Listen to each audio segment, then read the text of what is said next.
اور Donald Trump سے کم از کم سوال کیا جاتا کہ ہم تو آپ کے ملک کے اندر $500 ارب کی انویسٹمنٹ کر رہے ہیں، ہم نے ایک سعودی فنڈ کریٹ کر دیا، ہم آپ سے اسلحہ خرید رہے ہیں، آپ کی انویسٹمنٹ اور آپ کی سیاست کو چمکانے میں ہمارے بھی ڈالرز لگے ہوئے ہیں بھائی، لیکن آپ ہمارے اوپر تنقید کریں۔ سعودی عرب تو چھوڑیں جی، جو ان کے باقی ممالک جو ان کے ساتھ کھڑے ہیں انہوں نے بھی ڈونلڈ ٹرمپ کے اس بیان کے اوپر کسی قسم کا ریئیکشن نہیں دیا۔ اور پھر صاحب ایک بار پھر ڈونلڈ ٹرمپ نے اپنے ہرمز کھلوانے میں ناکامی پر اپنے ہاتھ کھڑے کر دیے۔ اپنے سوشل میڈیا پیغام میں یورپی اتحادیوں اور طاقتوں کو صاف صاف کہہ دیا ہے کہ بھائی صاحب آؤ اور آپ نے ہرمز سے اپنا تیل خود لے کر جاؤ۔ ایران جنگ میں شامل نہ ہونے پر امریکی صدر ڈونلڈ ٹرمپ نے برطانیہ اور فرانس پر شدید تنقید کرتے ہوئے کہا کہ برطانیہ اور دیگر ممالک امریکہ سے جیٹ فیول خریدیں ورنہ ہمت کر کے ہرمز جا کر تیل حاصل کریں، امریکہ اب مدد نہیں کرے گا۔ برطانیہ نے ایران کی حکومت گرانے میں شامل ہونے سے انکار کیا، جبکہ فرانس فوجی سامان اسرائیل لے جانے والے طیاروں کو فضائی حدود گزرنے نہیں دے گا اور فرانس کو یاد رکھیں گے۔ ساتھ ہی انہوں نے کاروباری دماغ بھی اپنا جو استعمال کیا اور ایک دم سے جو ان کی کاروباری صلاحیت تھی، جو حص تھی، وہ جاگ اٹھتی ہے اور پھر وہ یہ کہتے ہیں کہ آپ نے ہرمز کی وجہ سے جیٹ فیول حاصل نہ کرنے والے ممالک کے لیے تجویز ہے کہ برطانیہ اور دیگر امریکہ سے جیٹ فیول خریدیں، ہمارے پاس وافر مقدار میں موجود ہے، ورنہ ہمت پیدا کریں، جاؤ جا کر آپ نے ہرمز کو کھلوا لو اور تیل حاصل کرو۔ دیکھیں ڈونلڈ ٹرمپ نے بہت ہی شاطر انداز میں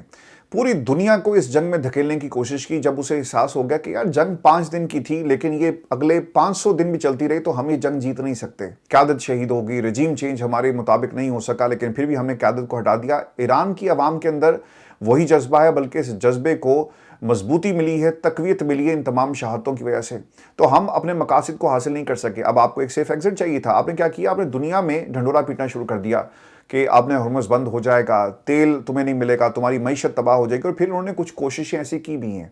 لیکن امریکہ کے اس پروپوزل پر کسی نے کان نہیں دھرے اور انہوں نے آ کر ایران کے خلاف جنگ کا اعلان نہیں کیا۔ اب ڈونلڈ ٹرمپ کو نکلنا ہے یہاں سے۔ ڈونلڈ ٹرمپ نے ایک اور کام کیا، اس نے ساتھ ساتھ اعلان کرنا شروع کر دیا کہ دیکھیں تیل ہمیں نہیں چاہیے، تیل آپ کو چاہیے،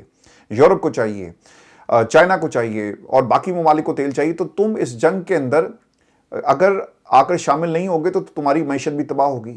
تو اب اس نے کام یہ کیا کہ خود وہ ایسا ایسا نکل رہا ہے اور اب ساتھ ہی اعلان کر رہا ہے کہ اگر تمہیں تیل چاہیے جا کر یا تو ایران کے ساتھ ڈیل کر لو یا پھر ہمارے ساتھ مل کر آپ نے ہرمز کو کھلوانے کے لیے کوشش کرو۔ دیکھیں دنیا میں کوئی ملک بھی ایران کے خلاف جنگ نہیں کرے گا اور ڈپلومیٹک راستہ اپنایا جائے گا۔ اگر ڈونلڈ ٹرمپ بم گرا کر، امریکہ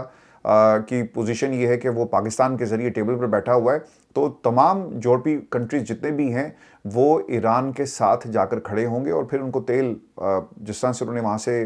گزارنا ہے اس کے اوپر کوئی نیگوشیشنز ہو سکتی ہیں، لیکن امریکہ کے اس پلان کا کوئی حصہ نہیں بنے گا۔ ڈونلڈ ٹرمپ نے بہت چلاکی اور مہارت کے ساتھ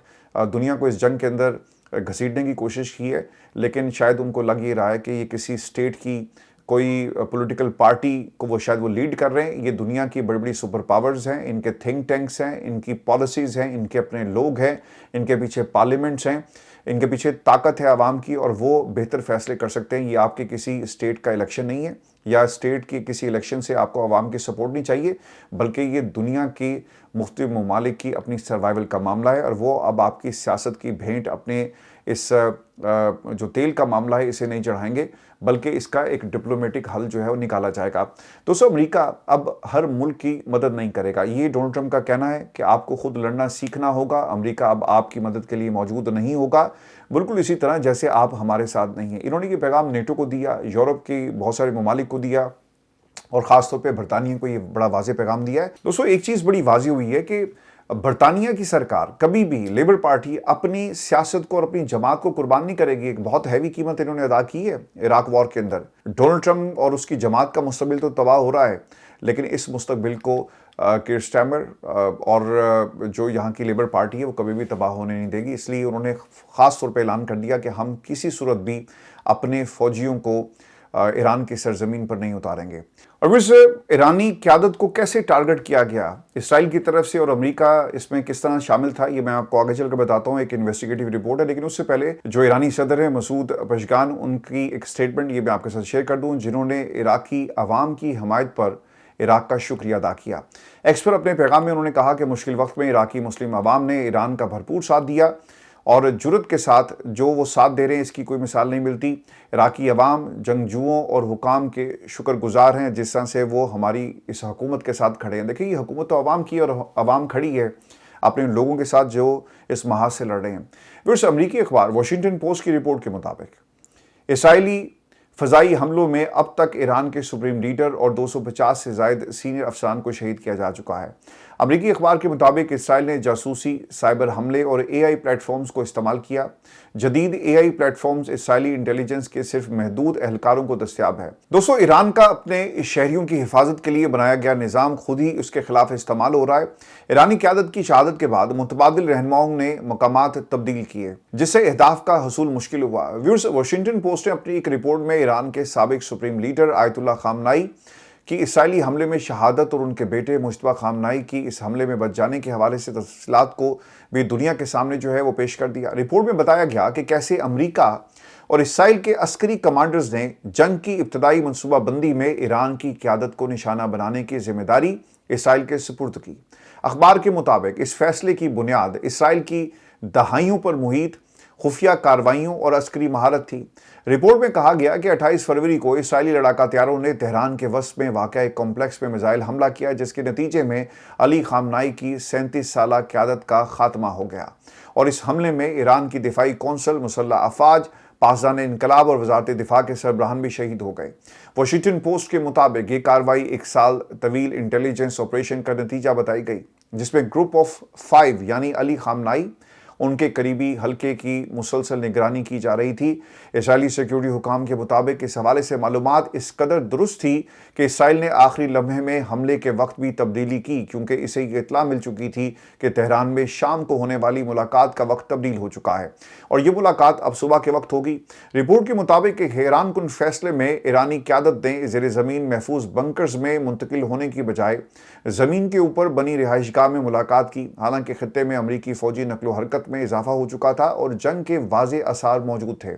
واشنگٹن پوسٹ کی رپورٹ میں کہا گیا کہ حملے میں جہاں سپریم لیڈر شہید ہوئے وہیں ان کے صاحبزادے اور جانشین مجتبیٰ خامنائی بال بچ گئے۔ اور مجتبیٰ خامنائی اسی کمپلیکس میں موجود تھے جہاں پر یہ حملہ کیا گیا، مگر اسے چند لمحے پہلے اس کے ساتھ جو باغ تھا وہاں پر وہ چلے جاتے ہیں اور اس حملے میں وہ شدید زخمی ہو گئے۔ اطلاعات کے مطابق دھماکے میں ان کی اہلیہ اور بیٹی جاں بحق ہو گئے، شہید ہو گئے، تاہم باہر نکلنے کا یہی مختصر لمحہ تھا جب وہ حملے میں بال بچ گئے اور اب اپنے شہید والد کی میراث کو وہ آگے لے کر چل رہے ہیں۔ ویورز، میں آپ کو یہ بھی خبر دے دوں جہاں پر یہ حملے ہوئے اور انویسٹیگیشنز دنیا کے سامنے آ رہی ہیں، نئے اتحاد بن رہے ہیں، ڈونلڈ ٹرمپ اپنے پرانے اتحاد کو توڑنے پر تلے ہوئے ہیں اور ایک ایسا بٹن ان کے ہاتھ میں آ گیا جس پہ لکھا ہوا ہے فائر، اور سامنے کس پر حملہ ہوگا یہ ڈیپینڈ ان کی مرضی اور ان کے موڈ پر کرتا ہے، اور یہ دنیا کی ہر اکانومی کو اب ختم کرنے کے مشن پر نکل پڑے ہیں، اتحاد ختم کر رہے ہیں، پرانے اتحاد ٹوٹ رہے ہیں، نئے اتحاد بنانے کی کوشش کر رہے ہیں۔ اور اس تقریر کے اندر انہوں نے بڑا واضح کر دیا تھا کہ وہ ایسے لوگوں میں رہنا چاہتے ہیں جو سارے ہارے ہوئے ہیں، ناکام لوگ، تاکہ وہ اپنی کامیابیوں کا ذکر نہ کر سکیں۔ اور اب ڈونلڈ ٹرمپ کے ارد گرد صرف آپ کو ہارے ہوئے لوگ نظر آئیں گے یا ایسا مفاد پرست ٹولہ نظر آئے گا جو ان کی کابینہ میں بھی ہے، ان کے ارد گرد بھی ہے، اور اس کے ساتھ ساتھ ان کے اتحاد میں بھی وہ لوگ شامل ہیں جنہوں نے طاقت کے بلبوتے پر اپنی حکومتیں اپنے ممالک میں بنائی، یا تو وہ بادشاہ سلامت ہیں یا پھر اسٹیبلشمنٹ کے کردار جنہوں نے طاقت کے ذریعے جمہوریت کو کچلا، اور ڈونلڈ ٹرمپ بھی اب آپ کو اسی راستے پر چلتے ہوئے نظر آ رہے ہیں۔ امریکہ کے اندر ایک بڑی تعداد میں یعنی 50 ریاستوں میں احتجاج شروع ہو جائے، اور جو سرویز آ رہے ہیں -17 پوائنٹ کے اوپر اس وقت ڈونلڈ ٹرمپ کی مقبولیت کھڑی ہے۔ ڈونلڈ ٹرمپ اس جنگ میں کیوں گیا، وجوہات کیا تھی؟ اپنی عوام کے اوپر جو پیسہ خرچ کیا جا سکتا تھا اسے نہیں کیا، بلکہ وہی ٹومو ہاک میزائل جو ہیں وہ ایران کو ختم کرنے کے لیے استعمال کیے گئے۔ دوستو، اب اس کا نتیجہ یہ نکلا ہے کہ عوام سڑکوں پر ہے، اور امریکہ میں ایک بڑی ڈیولپمنٹ یہ ہوئی کہ ایران جنگ کے خلاف امریکی صدر ڈونلڈ ٹرمپ کی اپنی بھتیجی جن کا نام میری ٹرمپ ہے وہ اب میدان میں آ گئی، اور وہ کیا کہتی ہیں کہ رجیم چینج ہوگا لیکن ایران میں نہیں، امریکہ میں۔ صدر ٹرمپ کا امریکہ میں ہفتے کو نو کنگز ریلیوں میں 80 لاکھ افراد نے صدر ٹرمپ کی جنگی پالیسیز اور ایران پر حملے کے خلاف احتجاج کیا۔ امریکی تاریخ کا دوستو یہ سب سے بڑا احتجاج ہے، اس سے پہلے اتنے بڑے احتجاج نہیں ہوئے، یہ پہلا موقع ہے کہ کسی امریکی صدر کے خلاف اقتدار سنبھالنے کے بعد اتنا بڑا احتجاج جو ہے وہ کیا گیا ہو۔ سماجی رابطے کی ویب سائٹ ایکس پر میری نے اپنے پروگرام کا ایک کلپ شیئر کیا جس میں انہوں نے رواں سال فروری میں شروع ہونے والے جنگ کے لیے دی جانے والی حکومتی وجوہات کو مسترد کر دیا۔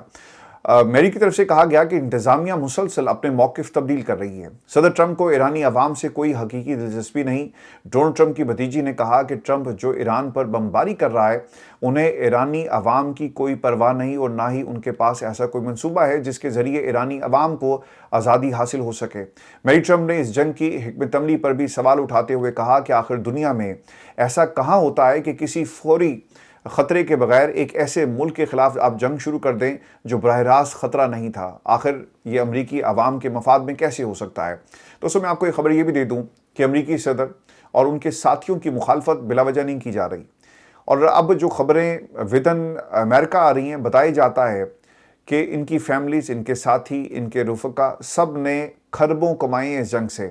اور دنیا کے اندر جو جنگیں شروع کرنے والے یہ جو ماسٹر مائنڈز ہیں ان کے پیچھے صرف ایک ہی مقصد ہوتا ہے کہ پیسہ کماؤ۔ دوستوں، ہمارے ایک لنڈن ٹائمز کے ایک بہت ہی زبردست قسم کے جرنلسٹ تھے، ان کا انتقال ہو گیا کچھ برس پہلے۔ انہوں نے یہ رپورٹ دنیا کے سامنے رکھی تھی کہ افغانستان کی جو جنگ ہے یہ پورے کا پورا ایک ہاکس تھا، اس میں کوئی حقیقت نہیں تھی۔ مسئلہ صرف یہ تھا کہ انہیں اپنے اسلحے کی فیکٹریوں سے اسلحہ نکلوانا تھا، اور بہت سارا اسلحہ بلیک مارکیٹ میں گیا، بہت سارا اسلحہ جسے افغانستان کے لیے بھیجا گیا، لیکن اس اسلحے نے کبھی بھی افغانستان کی سرزمین نہیں دیکھی، اور اس اسلحے کو استعمال کیا جاتا ہے پیسے بنانے کے لیے۔ اور یہ اب پینٹاگون کی اپنی جو سیکرٹ فائلز ہیں ان میں بھی رپورٹ جو ہے وہ سامنے آ رہی ہیں۔ اور دوستوں، یہ فیملیز اب کھربوں کما رہی ہے۔ جو رپورٹ آئی ہے بڑی انٹرسٹنگ ہے، اس کی کچھ چیزیں میں آپ کے ساتھ شیئر کرتا ہوں۔ اس رپورٹ کے مطابق برطانوی اخبار نے وزیر دفاع پیٹ ہیگسیت کے حوالے سے تلخ خیز رپورٹ شائع کر کے ان خبروں کی تصدیق کر دی جو فائنینشیل ٹائمز نے اس سے پہلے رپورٹ کیا تھا۔ وزارت دفاع کے ویلتھ مینیجر نے جنگ سے چند ہفتے پہلے بلیک راک سے دفاعی شعبے کے ایک فنڈ میں بڑی سرمایہ کاری کے حوالے سے رابطہ کیا۔ رپورٹ میں کہا گیا کہ آخر کار یہ سرمایہ کاری نہیں ہو سکی کیونکہ متعلقہ ایکسچینج ٹریڈ فنڈ اس وقت خریداری کے لیے دستیاب نہیں تھا۔ رپورٹ کے مطابق پیٹ ہیگسیت کے بروکر ویلتھ مینیجر نے فروری 2026 میں بلیک راک کے ڈیفنس انڈسٹریلز ایکٹیو ETF، ایک دفاعی سیکٹر پر مبنی سرمایہ کاری فنڈ میں ملٹی ملین ڈالرز کی سرمایہ کاری کے بارے میں بات چیت کی۔ یہ رابطہ امریکی اور اسرائیلی افواج کے ایران پر حملوں کے عین قریب ہوا، جس نے عالمی پولیٹیکل اور مالیاتی مارکیٹس میں بڑی ہلچل مچا دی۔ دوستوں، رپورٹ میں یہ بھی لکھا گیا کہ یہ سرمایہ کاری حاصل نہیں ہو سکی کیونکہ وہ فنڈ اس وقت مورگن سٹینلی کے کلائنٹس کے لیے دستیاب نہیں تھا، جس کی وجہ سے بروکریج نے ٹرانزیکشنز کو پوری طرح آگے نہیں بڑھایا۔ رپورٹ میں یہ بھی واضح نہیں کیا گیا کہ وزیر دفاع نے خود اس فیصلے کی منظوری دی تھی یا بروکر نے اپنا الگ فیصلہ کیا۔ پینٹاگون نے فوراً اس رپورٹ کی سختی سے تردید کی اور ترجمان نے یہ دعویٰ کیا کہ نہ ہی پیٹ ہیگسیت نے اور نہ ہی ان کے کسی نمائندے نے بلیک راک سے کوئی سرمایہ کاری سے متعلق رابطہ کیا۔ اور یہ خبر بھی ریکارڈ کا حصہ ہے کہ جیسے جیسے جنگ آگے بڑھ رہی ہے، ان کی فیملی، ان کے ممبرز، ان کے بچے جو ہیں اس جنگ سے بھرپور طریقے سے فائدہ اٹھا رہے ہیں۔ خاص طور پر ان کے بڑے بیٹے ڈونلڈ ٹرمپ جونیئر اور ایرک ٹرمپ نے دفاعی شعبے کی کمپنیوں میں سرمایہ کاری کی جو امریکہ کے پینٹاگون کے لیے ڈرونز اور فوجی مصنوعات جو ہیں وہ فراہم کرتے ہیں۔ تو یہ ایک بہت بڑی ڈیولپمنٹ ہے۔ میں ہمیشہ سے پاکستان کے تناظر میں یہ بات کرتا رہا ہوں کہ جب کوئی خاندان حکومت میں ہوتا ہے نا تو کوئی قانون ہو کہ آپ کی فیملی کسی قسم کا بزنس نہیں کرے گی۔ کرتے کیا ہیں، ایسے آپ کی پالیسی بناتے ہیں جس سے فائدہ آپ کے بزنس کو۔ پاکستان میں سر چینی کے حوالے سے آپ کو سبسڈی دے دی جاتی ہے۔ پاکستان کے اندر یہ حالات اسی طرح کریٹ ہوتے ہیں، اور غریب کسان سے یہ گنا نہیں خریدتے، گندم نہیں خریدتے، بعد میں انہی کے بروکرز جو ہیں وہ جا کر ان کی ملز کے لیے اونے پہ اونے یہ تمام چیزیں خرید کر کھربوں روپیہ کماتے ہیں۔ اور ویسے یہ رپورٹس بتاتی ہیں کہ ان کمپنیز میں انویسٹمنٹ اور مشاورتی کردار کی وجہ سے انہیں امریکی دفاعی خریداروں اور سرکاری سودوں میں ممکنہ فائدہ مل رہا تھا، جس پر تنقید اور اخلاقی سوالات اٹھائے گئے۔ ایک معروف رپورٹ میں بتایا گیا کہ ٹرمپ کے بیٹے نے ایک فلوریڈا بیسڈ ڈرون کمپنی جس کا نام پاورس ہے میں سرمایہ کاری کر رکھی ہے، جس کے پینٹاگون کے تحت بڑھتی ہوئی ڈرون مانگ سے فائدہ اٹھانے کے امکانات موجود ہیں۔ اور جو کرٹکس ہیں ودن امریکہ بھی بتاتے ہیں کہ یہ قدم ایسے وقت میں سامنے آیا جب جنگ کے تناظر میں ڈرونز کی اہمیت بڑھ رہی ہے، جس سے ان کی نجی اثاثوں میں اضافہ ہو سکتا ہے۔ اور اس کے ساتھ ساتھ ایسی رپورٹس بھی ہیں جن میں یہ بتایا جاتا ہے کہ ڈونلڈ ٹرمپ جونیئر کے بیکڈ سٹارٹ اپ کو پینٹاگون سے بڑی مالیت کا معاہدہ یا قرضہ بھی ملا، جس سے ان کی کمپنی کو دفاعی مارکیٹ میں داخلے کا موقع حاصل ہوا۔ اس طرح کے سودوں کو